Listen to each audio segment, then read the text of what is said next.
ಇತರ ಎಲ್ಲರಿಗೂ ನಮಸ್ಕಾರ. ಕಣಚೂರು ಸಂಸ್ಥೆಯ ಸ್ಥಾಪಕರ ದಿನಾಚರಣೆ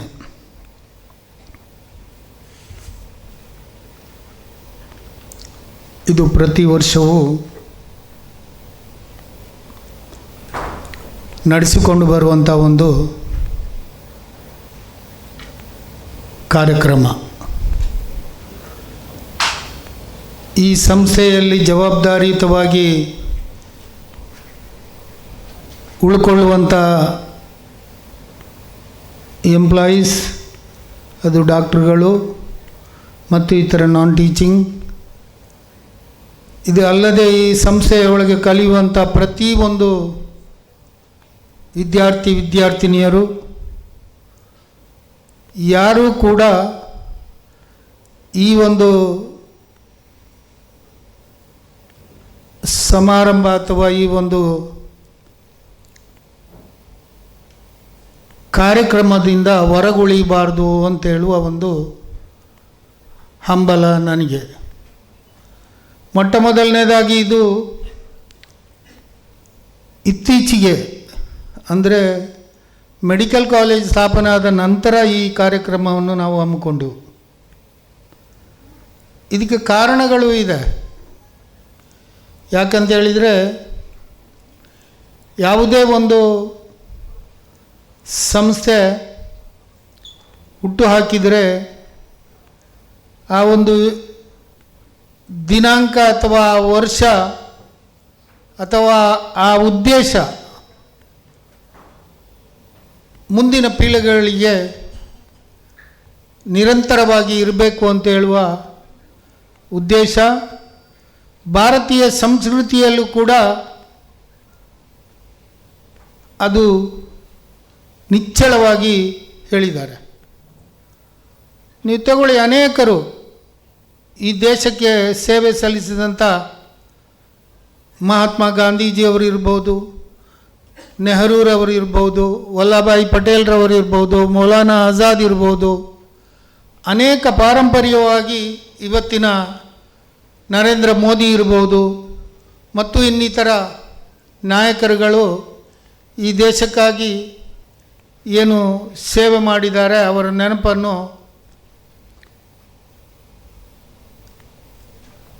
ನೆನಪಿನಲ್ಲಿ ಇಟ್ಟುಕೊಳ್ಳುವಂಥ ಕೆಲಸ. ಆ ಒಂದು ಉದ್ದೇಶದಲ್ಲಿ ನಾನು ಈ ಸಂಸ್ಥೆಯನ್ನು ಹುಟ್ಟು ಹಾಕಿದ್ದೇನೆ ಅಂತ ಹೇಳುವ ಒಂದು ಕಾರಣಕ್ಕಾಗಿ, ಆದರೂ ಇದು ಚಾಲ್ತಿಯಲ್ಲಿರಬೇಕು, ಇದನ್ನು ಮುಂದುವರಿಸ್ಕೊಂಡು ಹೋಗಬೇಕು, ನಾನು ಇರಲಿ ನಾನು ಇಲ್ಲದೇ ಇರಲಿ, ಇದು ಕಣಚೂರು ಸಂಸ್ಥೆ ಏನು ಎಂತು ಯಾರಿಂದ ಆಯಿತು ಅಂತೇಳಿ ಯಾರೂ ಕೇಳಬಾರ್ದು, ಅದು ನಿರಂತರವಾಗಿ ಅದರ ಉದ್ದೇಶ ಪ್ರಚಲಿತದಲ್ಲಿರಬೇಕು ಅಂತ ಹೇಳುವ ಉದ್ದೇಶದಿಂದ ಈ ಒಂದು ಸಮಾರಂಭವನ್ನು ಏರ್ಪಡಿಸುವ ಕಾರ್ಯಕ್ರಮವನ್ನು ಕೆಲವು ವರ್ಷಗಳ ಹಿಂದೆ ನಾವು ಸ್ಟಾರ್ಟ್ ಮಾಡಿದ್ದು. ಅದು ಕೆಲವರು ಹೇಳ್ತಾರೆ, ನಿಮ್ಮ ಬರ್ತ್ಡೇ ಅದಕ್ಕಾಗಿ ನೀವು ಮಾಡ್ತಾಯಿದ್ದೀರಿ ಅಂಥೇಳಿ. ಇಸ್ಲಾಂ ಧರ್ಮದಲ್ಲೂ ಕೂಡ ಪೈಗಂಬರ್ರವರನ್ನು ಬಿಟ್ಟರೆ ಬೇರೆ ಯಾರದು ಔಲಿಯಾಗಳದ್ದಾಗಲಿ ಆಲಿಮ್ಗಳದ್ದಾಗಲಿ ಬರ್ತ್ಡೇ ಸೆಲೆಬ್ರೇಷನ್ ಮಾಡಿದ್ದಿಲ್ಲ. ನನ್ನ ಜೀವನದಲ್ಲೂ ಕೂಡ 60 ವರ್ಷಗಳ ಕಾಲ ಉಳ್ಳಾಳದ ಖಾಜಿಯಾಗಿದ್ದ ಸೈಯದ್ ಅಬ್ದುಲ್ ರೆಹಮಾನ್ ಅಲ್ ಬುಖಾರಿ ತಂಗಳ್ರವರು 60 ವರ್ಷ ಸೇವೆ ಮಾಡಿದ್ದಾರೆ. ಅವರು ಯಾವತ್ತೂ ಕೂಡ ಅವರ ಬರ್ತ್ಡೇಯನ್ನು ಮಾಡಲಿಲ್ಲ. ಅದು ಮಾಡುವ ಪದ್ಧತಿಯೂ ಇಲ್ಲ ಇಸ್ಲಾಂ ಧರ್ಮದಲ್ಲಿ. ಇನ್ನು ಬಹುಸಂಖ್ಯಾತ ಸನಾತನ ಧರ್ಮದಲ್ಲಿ ನನಗೆ ಅತ್ಯಂತ ಆತ್ಮೀಯರಾದ ಜನಾರ್ದನ ಪೂಜಾರಿಯವರ ಅತ್ಯಂತ ಆತ್ಮೀಯರಲ್ಲಿ ಒಬ್ಬ ನಾನು. ಅವರ ಜೀವನದಲ್ಲಿ ಇವತ್ತು ಕೂಡ ಜೀವಂತವಾಗಿದ್ದಾರೆ. ಅವರು ಯಾವತ್ತೂ ಕೂಡ ನನ್ನ ಬರ್ತ್ಡೇ ಅಂತೇಳಿ ಹೇಳಿದ್ದೂ ಇಲ್ಲ, ಮಾಡಿಸ್ಕೊಂಡಿದ್ದೂ ಇಲ್ಲ. ನಾನು ಕೂಡ ಈ ವರ್ಷ ನಮ್ಮ ಮುಂದೆ ಬರಲಿಕ್ಕೆ ಅವಳಿಗೆ ಅನಾರೋಗ್ಯವಾದ ಕಾರಣ ಅವಳು ಮನೆಯಲ್ಲೇ ಇದ್ದಾಳೆ. ನನ್ನ ಧರ್ಮಪತ್ನಿ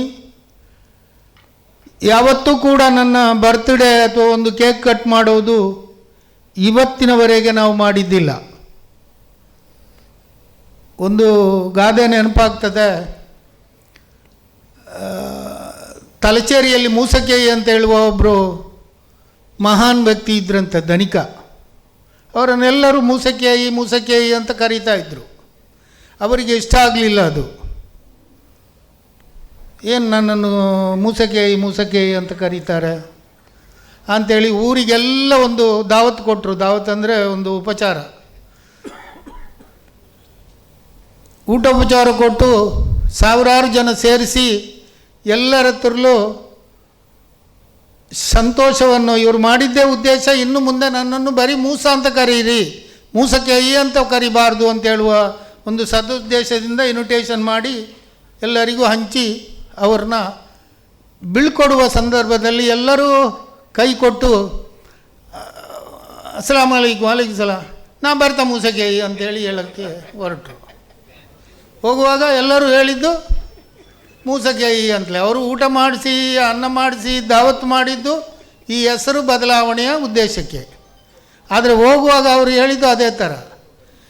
ಇದೇ ಥರ ನಾನು ನನ್ನ ಈ ಒಂದು ಫೌಂಡರ್ಸ್ ಡೇಯನ್ನು ನೀವು ಬರ್ತ್ಡೇ ಅಂತೇಳಿ ಮಾಡಬಾರ್ದು, ಆ ಉದ್ದೇಶ ನನಗಿಲ್ಲ, ನಾನು ನನ್ನ ಜೀವನದಲ್ಲಿ ಯಾವತ್ತೂ ಕೂಡ ಅದನ್ನು ಮಾಡಲಿಲ್ಲ, ನೀವು ಅದಕ್ಕೆ ಒತ್ತು ಕೊಡಬಾರ್ದು ಅಂತ ಸುಮಾರು ವರ್ಷಗಳಿಂದ ನಾನು ಹೇಳ್ತಾ ಬಂದಿದ್ದೀನಿ.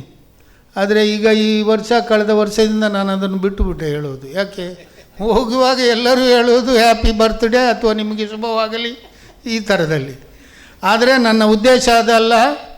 ನನ್ನ ಬರ್ತ್ಡೇ ಯಾವತ್ತೂ ಇವತ್ತು ಒಂದು ವೇಳೆ ಆಗಿದ್ದರೂ ಕೂಡ ಅದನ್ನು ಈ ಥರ ಸೆಲೆಬ್ರೇಷನ್ ಮಾಡಿ ಆಚರಿಸುವ ಉದ್ದೇಶ ನನಗಿಲ್ಲ, ನೀವು ಅದನ್ನು ಮಾಡಬೇಡಿ. ಆದರೆ ನನ್ನ ಒಂದೇ ಒಂದು ಉದ್ದೇಶ ಏನು ಅಂತೇಳಿದರೆ, ಕಣಚೂರು ಸಂಸ್ಥೆ ಹೇಗೆ ಬೆಳೆಯಿತು, ಹೇಗೆ ಹುಟ್ಟು ಹಾಕಿದರು, ಯಾವ ಥರದಲ್ಲಿ ಬೆಳೆಯಿತು, ಇದಕ್ಕೆ ಕಾರಣ ಏನು.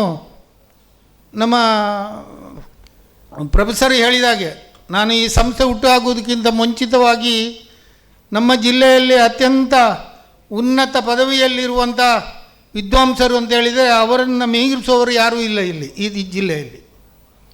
ಅವ್ರ ಹತ್ರ ಹೋಗಿ ಕೇಳಿದೆ, ನಾನು ಸ್ಕೂಲ್ ಓಪನ್ ಮಾಡಬೇಕು ಅಂತ. ಆವಾಗ ಹೆಂಗಾಗಿದ್ದವರು 25 ವರ್ಷದಿಂದ ಪುರುಸೊತ್ತು ಮಾತಾಡಲಿಕ್ಕೆ ಒಂದು ಸ್ವಲ್ಪ ಅಷ್ಟೇ ಬ್ಯುಸಿಯಾಗಿರುವವರು. ಆಗಲೇ ಕೇಳಿದರು, ಫಸ್ಟಿಗೆ ಮೊಟ್ಟ ಮೊದಲು ನಾವು ಇದು ನಿನ್ನ ಹತ್ರ ಸ್ಥಳ ಎಷ್ಟುಂಟು, ಜಾಗ ಎಷ್ಟುಂಟು ಅಂತ. ದುಡ್ಡು ಎಷ್ಟಿದೆ ಅಂತ ಅವ್ರು ಕೇಳಲಿಲ್ಲ. ಆದರೆ ಅವರ ಕೇಳಿದ್ದಕ್ಕೆ ಉತ್ತರ ಎಲ್ಲ ಕೊಟ್ಟಾದ ಮೇಲೆ ಇವತ್ತಿನವರೆಗೆ ಅವರ ಸಹಕಾರ ನಮ್ಮ ಈ ಸಂಸ್ಥೆಗಿದೆ. ಇದೆಲ್ಲವನ್ನು ನನ್ನ ಸಂಸ್ಥೆಯಲ್ಲಿ ಕಲಿಯುವ ಮಕ್ಕಳು ನೀವು ಆಲೋಚನೆ ಮಾಡಬೇಕು. ಇದರಲ್ಲಿ ಏನಾದರೂ ಒಳ್ಳೆಯದು ನಾವು ಇಲ್ಲಿ ವೇದಿಕೆಯಲ್ಲಿ ಕೂತಂಥವರು ಎಲ್ಲರೂ ಮಾಡುವಂಥ ಕಾರ್ಯಕ್ರಮದಲ್ಲಿ ಒಳ್ಳೆಯದನ್ನು ಆರಿಸ್ಕೊಳ್ಬೇಕು. ನನ್ನ ಎಲ್ಲ ವಿಷಯವನ್ನು ನೀವು ಜೀವನದಲ್ಲಿ ಅಳವಡಿಸ್ಕೊಳ್ಬೇಕು ಅಂತ ನಾನು ಹೇಳ್ತಾ ಇಲ್ಲ.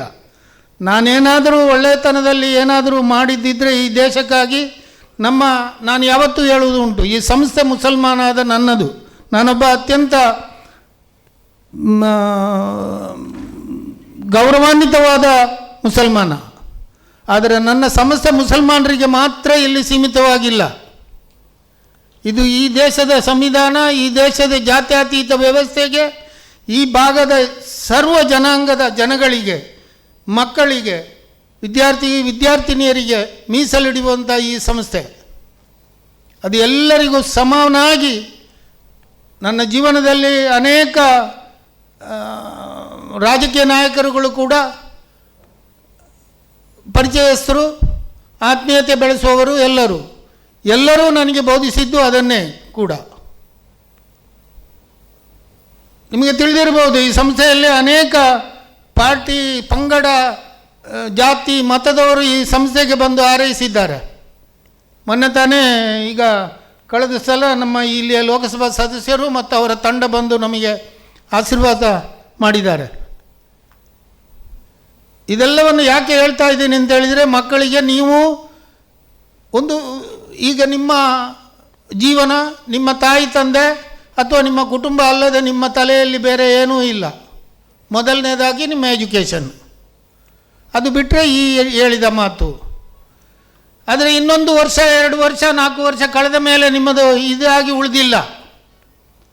ಆವಾಗ ನಿಮ್ಮ ಆಲೋಚನೆ ಬರುವುದು, ನಾನು ಯಾವ ದಿಕ್ಕಿನಲ್ಲಿ ಸಾಗಬೇಕು, ಸಾಗಿದರೆ ಇನ್ನೂ ಕೂಡ ಮುಂದೆ ಹೋದರೆ ನನಗೇನು, ಈ ರಾಷ್ಟ್ರಕ್ಕಾಗಿ ಅಥವಾ ನನ್ನ ಕುಟುಂಬಕ್ಕಾಗಿ ಅಲ್ಲ, ನಾನು ತನಗಾಗಿ ಏನಾದರೂ ನಾನು ಅತ್ಯುತ್ತಮ ಕೆಲಸ ಮಾಡಬೇಕು, ಅತ್ಯುತ್ತಮ ಜನಸೇವೆ ಮಾಡಬೇಕು.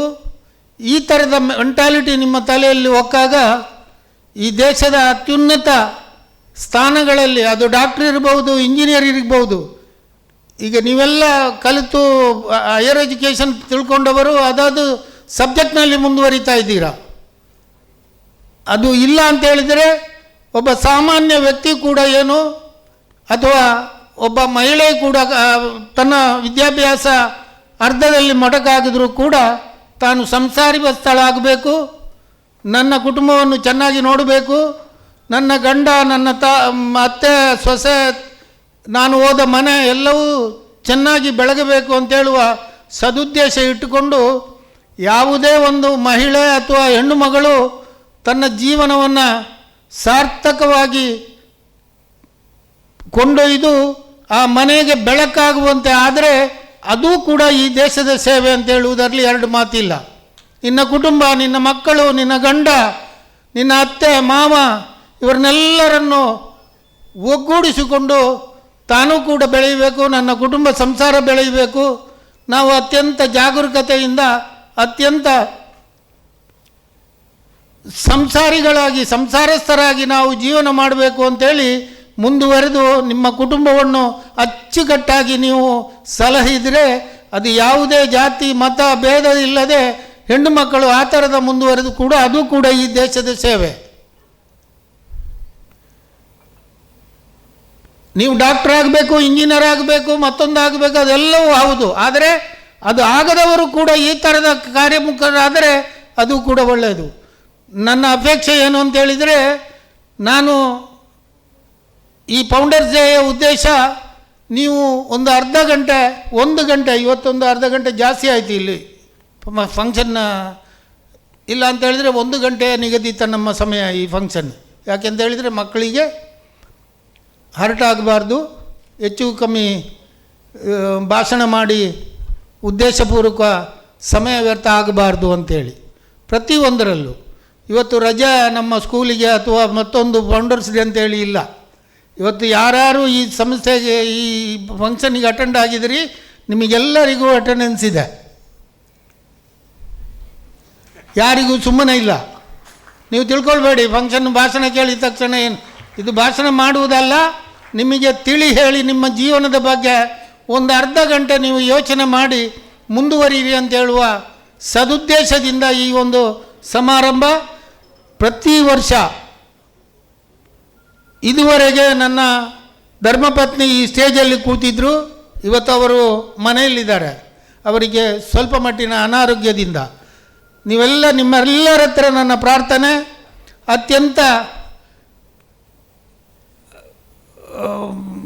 ಸಹಾಯಕಳಾಗಿ ನನ್ನ ಜೀವನದ ಉದ್ದಕ್ಕೂ ಈ ಸಂಸ್ಥೆಗೆ ದುಡಿಯುವ ಸಂದರ್ಭ ಅವರ ಸಹಕಾರ ಸಹಾಯ. ಈಗಾಗಲೇ ನಮ್ಮ ಮುಂದುಗಡೆ ಹೈದರ್ ಪ್ರತಿಪಾಡಿ ಅವರಿದ್ದಾರೆ, ನನ್ನನ್ನು ಬಲ್ಲವರು ಅನೇಕ ಜನ ಇಲ್ಲಿ ಇದ್ದಾರೆ.